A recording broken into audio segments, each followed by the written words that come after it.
नमस्कार दोस्तों, आप सभी लोगों का एक बार फिर से हमारे चैनल में स्वागत है। दोस्तों, आज की यह कहानी बहुत ही महत्वपूर्ण होने वाली है। इस कहानी को हर उस इंसान को देखना चाहिए, चाहे फिर वह माँ हो या बेटी हो, पिता हो या बेटा हो, सास हो या बहू हो। हर उस इंसान को देखना चाहिए जो अपने घर में सुख शांति चाहते हैं। हम जानते हैं, जिस घर में बहुत ज्यादा लड़ाई झगड़े होते हैं, उस घर में सुख शांति का होना बहुत ही जरूरी होता है।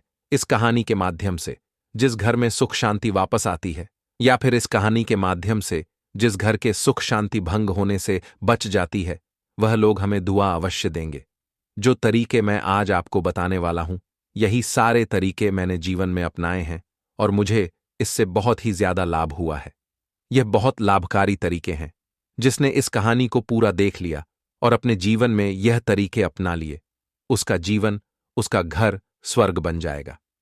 मैं आपसे एक बात अवश्य कहूंगा कि यदि आपको ऐसा लगता है कि इस कहानी से किसी का घर तबाह होने से बच सकता है, तो इस वीडियो को शेयर जरूर कर देना। इससे हमारे साथ साथ आपको भी दुआ जरूर मिलेगी। तो चलिए जानते हैं इस कहानी के माध्यम से वह 6 तरीके जिससे हमारा जीवन, हमारा घर स्वर्ग बन सकता है। तो चलिए कहानी शुरू करते हैं। एक बार की बात है, रमेश रात के अंधेरे में ही अपने घर से निकल पड़ा था। उसे यह बिल्कुल अंदाजा नहीं था कि वह कहां जाएगा, कहां रहेगा। लेकिन एक बात उसने अपने मन में पूरी तरह से ठान लिया था कि वह अब वापस लौटकर अपने घर नहीं आएगा। वैसे तो रमेश का पूरा भरा हुआ परिवार था। उसकी पत्नी थी, उसकी मां थी, पिता थे, उसके 2 बच्चे भी थे जो अभी छोटी ही उम्र के थे। रमेश की पत्नी दिन में खाली होते ही अपने पड़ोस की महिलाओं के साथ समय बिताया करती थी। लेकिन एक बहुत पुरानी कहावत है कि इंसान अपने दुखों से इतना दुखी नहीं होता जितना कि दूसरों के सुख से दुखी होता है। कुछ महीने तक रमेश के परिवार में बहुत ही खुशियां थीं। रमेश की पत्नी अपनी सास की बहुत इज्जत करती थी। वह किसी भी काम को मना नहीं करती थी। लेकिन पड़ोस की महिलाओं को यह बात गवारा नहीं था कि उनका परिवार खुशी से अपना जीवन जी रहा है। इसीलिए बातों ही बातों में बड़ी चालाकी के साथ उन्होंने रमेश की पत्नी के कान भरने शुरू कर दिए। एक औरत ने कहा कि आजकल की सास पता नहीं कैसी होती है, सब काम अपनी बहू से ही कराना चाहती है, कोई खुद काम करने को राजी ही नहीं होती। अरे बहू भी तो एक इंसान ही होती है, वह घर की नौकरानी थोड़ी ना होती है। दोनों मिल बांट कर काम करें तो दोनों को अच्छा लगेगा। लेकिन नहीं, उनको तो अपना शासन चलाना है। इस पर दूसरी औरत कहती है कि मैंने तो अपनी सास से साफ साफ कह दिया था कि अगर साथ में काम करोगी तभी मैं काम करूंगी। यह सुनकर पहले वाली औरत कहती है कि देखो, अगर अपना पति अपने मुट्ठी में है तो कोई समस्या नहीं होती, लेकिन अगर तुम्हारा पति ही तुम्हारे साथ नहीं होगा तो तुम क्या बोलोगी। अपनी सास को ऐसे ही बातें धीरे धीरे रमेश की पत्नी के दिमाग में भर गई। अब जब भी रमेश काम करके वापस अपने घर लौटता, उसकी पत्नी छोटी छोटी बातों के लिए अपनी सास की शिकायत अपनी पति से करने लगी थी और इसी तरह घर में अशांति बढ़ती चली गई। और एक दिन फिर ऐसा भी आया जब रमेश को अपना घर छोड़ना पड़ गया। आज की रात रमेश की आंखों में नींद नहीं थी। वह अपना घर पीछे छोड़कर आ चुका था। साथ ही वह पीछे छोड़ चुका था अपने परिवार को, अपने बच्चों को, अपने माता पिता को। दूसरी तरफ रमेश की पत्नी को भी बहुत पछतावा हो रहा था। उसे अपने गलती का एहसास होने लगा था। लेकिन कोई क्या कर सकता है जब चिड़िया चुन गई पूरा खेत। अब उसके पास पछतावे के अलावा कोई विकल्प ही नहीं था। और लेकिन रमेश के परिवार को यह डर भी सता रहा था कि कहीं रमेश आत्महत्या ना कर ले। अगर ऐसा हुआ तो वो लोग अपने आप को कभी माफ नहीं कर पाएंगे। अंधेरे रास्ते में चलते चलते रमेश को दूर खेतों में एक कुटिया में थोड़ी सी रोशनी दिखाई दी। रमेश उस कुटिया की तरफ चल दिया। उसने सोचा कि आज रात मैं यहीं पर काट लेता हूं, कल सुबह सोचूंगा कि आगे मुझे क्या करना है। जब वह उस कुटिया के पास पहुंचा तो देखा कि वहां पर एक साधु ध्यान कर रहा था। रमेश कुटिया के बाहर ही बैठकर उस साधु को ध्यान करते हुए देख रहा था। उसके मन में विचार आ रहे थे कि एक साधु का जीवन कितना अच्छा जीवन होता है। किसी से कोई लेना देना नहीं, कोई परिवार नहीं, भक्ति ध्यान, और यही उनका संसार होता है। कुछ देर बाद जब साधु अपने ध्यान से बाहर आए तो उन्होंने कुटिया के बाहर रमेश को बैठा हुआ देखा। उन्होंने रमेश को अंदर आने का इशारा करते हुए कहा कि भंते, बाहर तो बहुत सर्दी है, तुम कुटिया के अंदर आ सकते हो। इसके बाद जब दोनों की बातें होने लगीं तो रमेश ने अपने पूरी स्थिति उस साधु को बताया। रमेश ने यह भी बताया कि अब मैं खुशी से साधु होना चाहता हूं, इसीलिए अगर आप मुझे दिशा दे सकते हैं तो मैं आपके पास रहकर ही ध्यान का अभ्यास करना चाहता हूं। साधु ने उसे समझाते हुए कहा कि भंते, अभी तो तुम गुस्से में हो और गुस्से में लिया हुआ कोई भी फैसला अच्छा नहीं होता, इसीलिए पहले तुम अपने मन को शांत होने दो। उसके बाद भी अगर तुम्हारी यही इच्छा रही तो मैं तुम्हें दीक्षित कर दूंगा। फिर उस रात रमेश उस कुटिया में ही सो गया। कुछ दिनों तक उस साधु के साथ रहने के बाद रमेश को अपने बच्चों की याद सताने लगी थी। कुछ दिन और बीत जाने के बाद उसे अपने माता पिता की और अपनी पत्नी की भी याद आने लगी थी। जब भी वह साधु के साथ ध्यान करने के लिए बैठता था तो उसके मन में अपने बच्चों की खिलखिलाहट, अपनी पत्नी के हाथ का खाना फिर से उसे याद आने लगा था।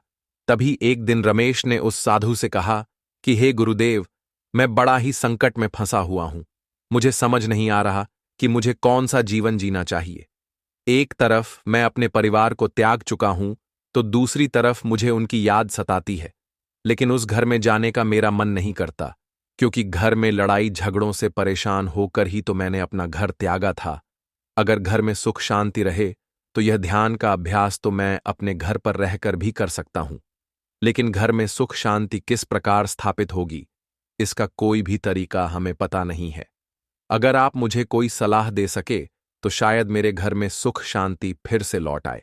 इस पर उस साधु ने रमेश को समझाते हुए कहा कि बच्चा, अगर तुम कुछ नियमों का पालन करते हो, कुछ बातों को अच्छे से समझ लेते हो, तो घर की सुख शांति तुम्हारे हाथों में ही होगी।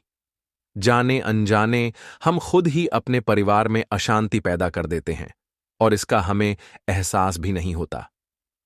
भंते, सबसे पहला और सबसे जरूरी नियम जो है वो ये है कि अपना खून अपना ही खून होता है। चाहे तुम्हारी किसी से भी कितनी भी अच्छी दोस्ती क्यों ना हो, चाहे तुम्हारा कोई रिश्तेदार ही क्यों ना हो, लेकिन अपने परिवार वालों से ज्यादा महत्व दूसरों को कभी मत देना।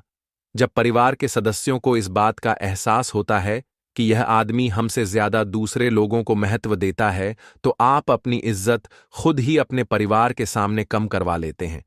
इसी से परिवार में फुट पड़ने लग जाती है। आगे से वह भी आपकी बातों को ज्यादा महत्व नहीं देगा और यही से परिवार के सदस्यों के बीच आपसी दूरी होने लग जाती है, जिसका फायदा बाहर के लोग उठाते हैं। दूसरा नियम जो दिमाग में रखने का होता है वह यह है कि जब भी परिवार के सदस्यों में कोई आपसी मतभेद पैदा हो जाते हैं तो उसे बात करके सुलझाने का प्रयास करो। अगर कोई बुरी लगी हुई बात परिवार का कोई सदस्य अपने मन में रख लेता है तो वह बात दीमक की तरह हमारे परिवार की सुख शांति को खाने लगती है। इसीलिए कैसी भी बात क्यों ना हो, कितनी भी बड़ी गलती क्यों ना हो जाए, अपने परिवार के सामने उनके साथ बैठकर उस बात को सुलझाने का प्रयास करो। अपने मन में उसे दबाकर मत रखो। अक्सर जब कोई आदमी गलती करता है तो वह उस गलती को छुपा कर रखना चाहता है ताकि उसे हर बार वह गलती दोहराने का मौका मिल सके। लेकिन समझने की बात यह होती है कि अगर आप अपनी गलती को दबाकर रखते हैं तो आप बार बार गलती करते जाएंगे और वही गलती आपके परिवार में अशांति का कारण बन जाएगी। और हां, परिवार के किसी भी मुद्दे को सुलझाने के लिए बाहर के लोगों की सहायता लेने की कोई जरूरत नहीं है। अपने परिवार के मुखिया के साथ बैठकर उस बात को खुद से ही सुलझाने का प्रयास करो। तीसरा नियम समझने के लिए तुम्हें यह समझना होगा कि घर में सबसे ज्यादा अशांति इसी कारण से पैदा होते हैं कि घर में सबसे ज्यादा अशांति का कारण बहू और सास के मतभेद होते हैं। अगर बहू अपनी सास को मां के समान और सास अपनी बहू को बेटी के समान देखें तो यह मतभेद बहुत हद तक कम हो सकते हैं।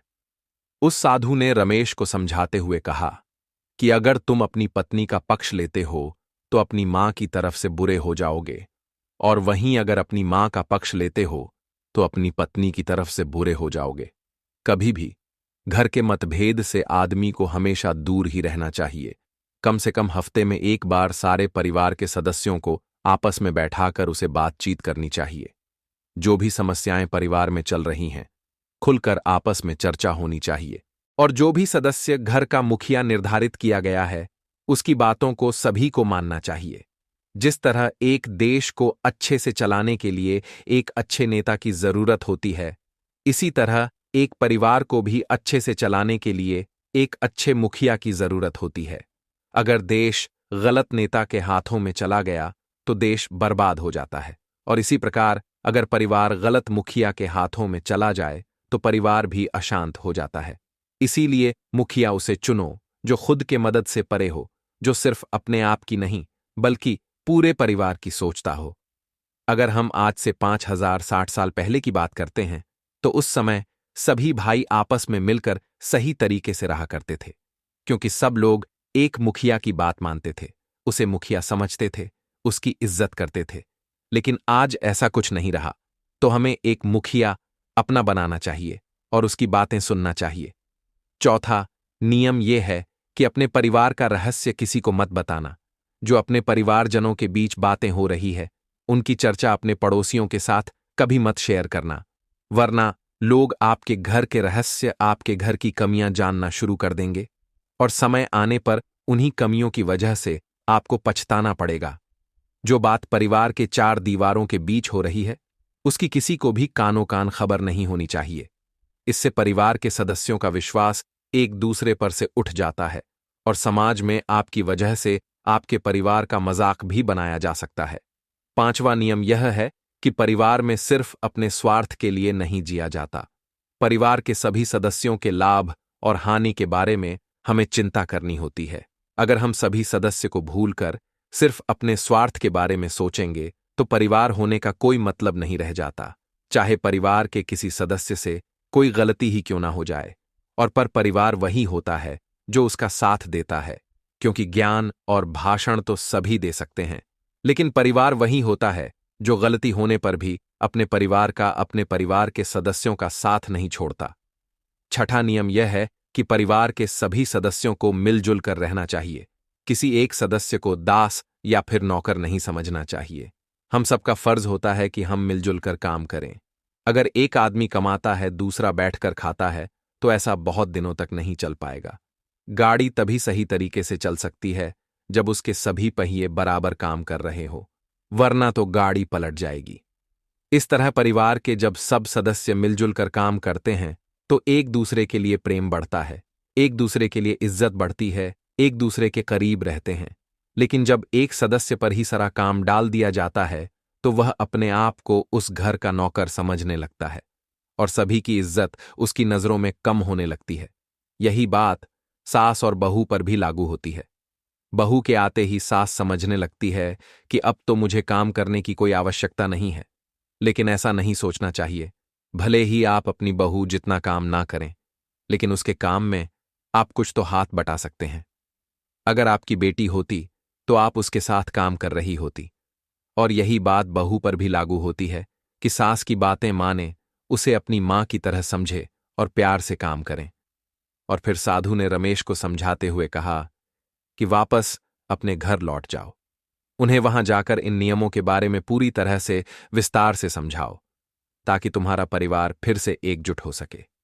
क्योंकि जितना तुम अपने परिवार से दूर भागने की कोशिश करोगे, उतना ही दुखी होते चले जाओगे।